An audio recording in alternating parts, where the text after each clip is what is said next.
बिना ज्ञान के कोई सुख दुख में सम नहीं रहता है। लेकिन ये बात तुम्हारी सच है कि मन को अकेलापन लगता है। कभी कभी ऐसा लगता है जैसे हमारा कुछ है ही नहीं, या जो भी हमारा था शायद हम उसकी कदर ना कर पाए। हमने गलत तो नहीं किया, उसके लिए हम रोए भी नहीं। उसने ज़िंदगी भर मेरा साथ दिया, सहयोग किया। ये मन आता है, सबके पास आता है। जो आपकी स्थिति है ये सभी के साथ ऐसी स्थिति होती है। लेकिन फिर हमें मन को मनाना पड़ता है। मन जो हमारा है वो घने जंगल जैसा होता है। जंगल में आदमी उलझ जाता है तो गुरु हमें बोलते हैं कि इस जंगल को बगीचा बनाओ। बगीचे में और जंगल में अंतर होता है। बगीचे में फूल, फल, घास, पेड़ पौधे, हरियाली सब कुछ होता है, और जंगल में तो कांटे ही कांटे होते हैं। बीच बीच में सफाई भी करनी पड़ती है बगीचे की, नहीं तो वो जंगल में कन्वर्ट हो जाता है। कभी कभी हमें बिना बात के बहुत रोना भी आता है तो रो लो, और अगर नहीं आता तो ज़बरदस्ती मत करो। मन को सहज बनाओ। आप लोग ना मन से भिड़ते बहुत हो। मन मन मत करो, मन को सहज की नाव बनाओ। सहज की नाव केवटिया सतगुरु भवसागर तराए। जीवन जो है जैसा आ रहा है उसे एक्सेप्ट कर लो, उससे झगड़ा मत करो।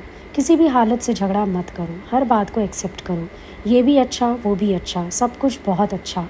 अगर कोई मेरे से उल्टा चल रहा है तो भी बहुत अच्छा, क्योंकि मेरे कर्म कट रहे हैं, मेरी प्रारब्ध ख़त्म हो रही है, मेरा अंतिम जन्म है शायद। कोई बात नहीं, प्रकृति मेरे लिए रोज़ नया खेल बना रही है, हम खेल देख रहे हैं। सबके साक्षी होकर तुम खेल को देखो। जो बात आई है ये भी गुजर जाएगी। अब मुझे क्या करना चाहिए? अब मुझे अपने जीवन के लिए क्या करना है? जीवन अब तेरा है ही नहीं, अब तेरा जीवन है गुरु के लेखे। अब जैसा भी वो चलाएगा हम चलेंगे, जैसे प्रकृति चलाएगी हम वैसे ही चलेंगे। जैसे हवा जहाँ ले जाएगी वहाँ चले जाएंगे। अभी पेड़ खड़ा है, अभी पेड़ ये थोड़ी सोचता है कि मैं भी झूमूंगा। अभी धूप आएगी, मेरे ऊपर गर्मी आएगी। कभी पतझड़ आता है उसमें, तो कभी बहार आती है, कभी फूल खिलते हैं, कभी तेज़ हवा से वो झूमने लगता है तो एकदम मस्त रहता है। प्रकृति सारी मस्ती दे रही है। तो जैसे जैसे सीज़न चेंज होता है चेंजेस आते रहते हैं। कभी कभी पेड़ के सब पत्ते झड़ जाते हैं तो लगता है सब ख़त्म, नहीं, पर अंदर उसके कोपल खिलते हैं। थोड़े दिन बाद नन्ही नन्ही पत्तियाँ निकल आती हैं और फिर एकदम हरा भरा हो जाता है। तो इसी तरह से अपने जीवन में भी कभी पतझड़ है तो कभी बहार है, कभी हम खुशी से झूमते हैं तो कभी हम दुखी होते हैं। हालत आती है कोई, और अगर रोने का मन करता है तो रो लो, हल्के हो जाओगे। मन से हम लड़ते बहुत हैं। मन में हमको दुख हुआ इसीलिए रोना आया, अरे आ गया तो आ गया, गर्म पानी निकल गया आँख का, आँखें धुल गई, साफ़ हो गई, कोई बात नहीं। अंदर से हम हानि में भी जी सकते हैं और लाभ में भी, मान में भी जी सकते हैं और अपमान में भी। ये सब कंडीशंस जो है वो आती रहती हैं हमारे अच्छे के लिए। ये संसार तुम्हारे किसी दुश्मन का बनाया हुआ नहीं है, तुम्हारे ही परम प्रिय प्यारे ईश्वर का बनाया हुआ है। परमात्मा तुम्हारा परम प्रिय है, उससे प्रिय और कुछ है ही नहीं। तो उसने जो कुछ भी बनाया जीवन में उसकी आवश्यकता होगी तभी तो बनाया है। कभी कभी भगवान तुम्हारी आँखों को आंसुओं से धोता है जिससे तुम उसका भी दीदार कर सको। आँख मैली हो गई, धुल जाएगी तो हर रूप में हमें भगवान ही नज़र आएंगे, उसमें क्या हर्ज है। अगर घर के लोग आपको स्ट्रिक्ट मिले तो ज्ञान तीव्रता से चलता है अंदर। अब हम कैसे इसको सहन करें, कैसे इसको फेस करें, कैसे इनसे प्यार करें। अब हम प्यार बोलते हैं तो आप लोग समझते हो प्यार माना कोई एक्शन। प्यार माना दिल में प्यार, दिल में रखो कि ये है भगवान। प्यार में तुमको कोई एक्शन नहीं करना है कि तुम गले लग जाओ या चिकनी चुपड़ी बातें करो, वो है हमारा प्यार का दिखावा। हमारे पास कोई दिखावा नहीं है। सबसे अच्छी बात इस ज्ञान में ये है कि ना तो हम तुमको ज्ञानी का दिखावा कराते हैं कि तुम ज्ञानी हो, तुम ब्रह्म ज्ञानी हो तो तुम सफ़ेद कपड़े पहनो एंड सो जंगल में रहो या घर परिवार छोड़ कर रहो और यहाँ सत्संग में आकर बैठो, गृहस्थ को छोड़ दो। नहीं, छोड़ना पकड़ना कुछ है ही नहीं, क्योंकि बाहर से तो हम बंधे हैं ही नहीं, बाहर से तो हमें छूटना भी नहीं है। बंधे हुए तो हम मन से हैं। अगर हम कहीं बंधे हैं तो मेरी आसक्ति है उसमें, और इसीलिए हम बंधे हैं। अंदर से हम निरासक्त हो जाते हैं तो हमारा बंधन भी ख़त्म हो जाता है। आसक्ति हमें बांध के रखती है, और अगर हम निरासक्त हो गए तो चाहे वहीं के वहीं बैठे हैं पर अंदर से no attachment.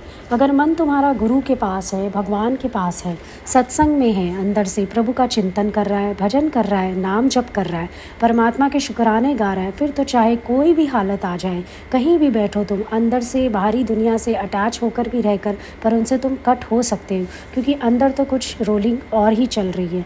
This is what we call detach attachment. Thanks करो भगवान को हर चीज़ के लिए। इतनी सुंदर रचना भगवान की, इतनी सुंदर नगरी में तुम्हें सैर करने के लिए भेजा। तेरे लिए भगवान ने कैसी रची बहार है। किसी को 50 साल की उम्र दे दी, किसी को 80 साल की दे दी। इतने वर्ष तुम उसकी दुनिया में रहे और उसने तुम्हारे लिए कितना इंतज़ाम किया है। हर चीज़ का, ऑक्सीजन, भोजन, फल फूल, घर, पैसा, सब कुछ प्रकृति ने तुम्हें दिया। धन की ज़रूरत होती है वो भी देता है, कम या ज़्यादा। खाने तो सभी को 2 ही फुलके हैं। सब यहाँ पेट के ऊपर ही नौकरी करते हैं। ऐसा तो नहीं कि दुनिया से कुछ लेके जाएंगे, उल्टे जो भी मिला है उसे भी छोड़ के ही जाना पड़ेगा एक दिन। 2 रोटी पे सब नौकरी कर रहे हैं। जिस दिन शरीर शांत होगा सब यहीं छूट जाएगा। फिर उसको दूसरी प्रवृत्ति के लोग आएंगे, वो अपना खाएंगे पिएंगे, मस्त रहेंगे। ऐसे ही चलती है ये दुनिया। कैसे भगवान ने ये ज़िंदगी बनाई है। तुम बड़े होने लगते हो, तुम्हारे बाल बच्चे जवान हो जाते हैं, वो सहारा देते हैं तुमको, ध्यान रखते हैं तुम्हारा। भगवान ने सृष्टि बड़े ढंग से बनाई है। उसकी सृष्टि बहुत अच्छी तरह चल भी रही है। गुण गुणों में बरत रहे हैं और कार्य अपने आप ही हो रहे हैं। लेकिन हम कहते हैं कि हमने किया। हम कुछ नहीं करते। 3 लोक 9 खंड में गुरु से बड़ा न कोई। करता होए सो ना करे, तू करे सो होए। जो कर्ता भाव में कहेगा कि मैं करूँगा, वो कुछ नहीं करेगा, पर जो भगवान करेगा वो अपने आप ही करेगा। इसीलिए हम भगवान की शक्ति को सबसे बड़ा कह देते हैं। हम कौन होते हैं करने वाले। भगवान तुम कराओगे तो हम करेंगे, तुम लोग हमसे काम तो लोगे तो हम कर लेंगे। जहाँ नाथ रख लोगे वहीं मैं रहूँगा, वहीं खुश रहूँगा। हर पल मन से शुक्राने गाओ।